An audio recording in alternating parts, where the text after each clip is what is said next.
Hello, it's Rachel Radha, and thank you for joining me. How are you tonight? Today, I'm talking about struggles. I'm talking about struggles that are real, struggles that are imagined, and what we do with them.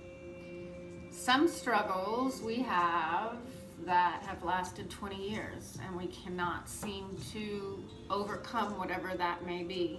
Maybe a fear, maybe a habit. And some struggles are new that we want to take on something and we can't seem to get the motivation to do that. And I think it's important to talk about because it tends to rule our lives a little bit. That day after day we're not seeing change, and that leads to anxiety. And anxiety leads to depression, and then it leads to this vicious circle that we can't get out of, right? So one of the things that happens is we'll start something new, and the old patterns of failure or the old fears come whooshing back, and we are triggered again and again and again by the past. And so it keeps us from moving forward. So the more that we're living inside of our thoughts and emotions, which you've heard me talk about before, the more we're going to stay triggered. Because the thoughts, the majority of what we think is old information that gets recycled every day. Think about it. And if you want to, write down during the day how many new thoughts you have that are actually inspiring to you, and how much of it is just our mind likes to be ordered, so we go in order again of what all of our fears and phobias are, instead of the imagination of all the lists of things that we want to become.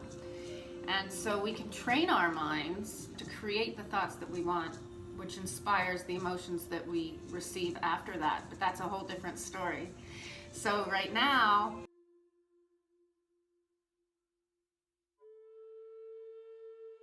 a lot of people think that that's a pretty badass thing to do, is to be able to quit smoking. They don't like me for what I am, screw it.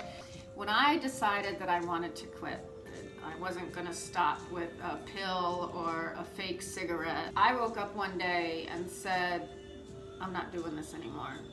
And I knew it was time because I started to have anxiety when I was picking up a cigarette. I knew the game was over. It was no longer pleasurable to me because I couldn't go out and have a cigarette at restaurants. I couldn't smoke in my house.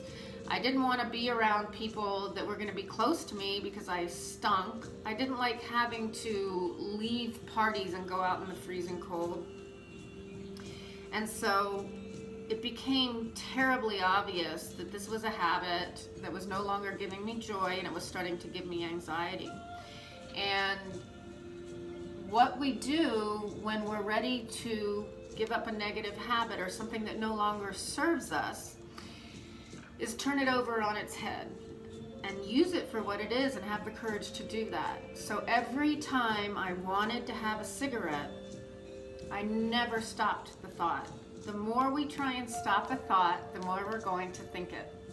So every single time I thought of lighting up a smoke, I said, thank God I'm a non-smoker. Thank God I am a non-smoker. How cool is that my clothes smell beautiful? And then another urge, especially after meals, would come up, and I would say, thank God I'm cancer-free now. Thank God I never have to put tar into my system that might cause cancer. Thank God I'm a non-smoker. And I've used this with other people in other areas. So I did a hypnotherapy session with a girl that every night her thing was to go into the freezer at night and get out her favorite chocolate ice cream and eat half the gallon. She started out with a spoonful, and then it would become a lot. And she wanted to bust this habit wide open, but she really enjoyed that bite.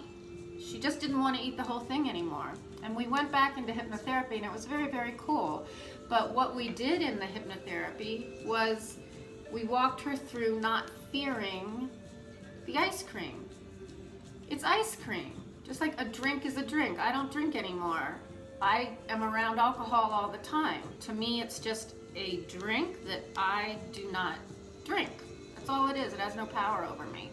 Smoking, I don't know that many smokers anymore actually, but the ones I do, that's a seriously easy one for me.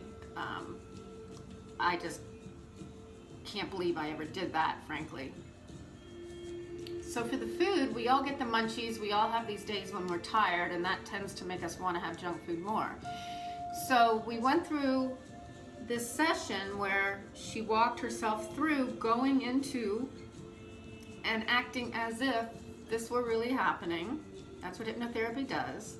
It was about a 20-minute exercise where she overrode the old patterns of, oh God, I'm doing something wrong, it's creating anxiety, so I'm gonna keep eating and eating and eating. No, it was, I'm going to, on purpose, take this bite of ice cream, I'm going to put it in my mouth, I'm gonna smell it, I'm gonna taste it, I'm gonna feel how cold it is. I am going to enjoy and try and pick out every single ingredient. And then I'm gonna put my spoon in the sink and I'm gonna wash off my spoon, and I'm gonna know that I just had the best snack, my favorite snack, and I'm going to go on with my evening. So these habits that we think are stuck with us and that give us all of these problems do not have to last forever. And all we need to do is quit fearing that our mind has control of us, quit fearing that our behaviors have control over us, and know that there are answers out there.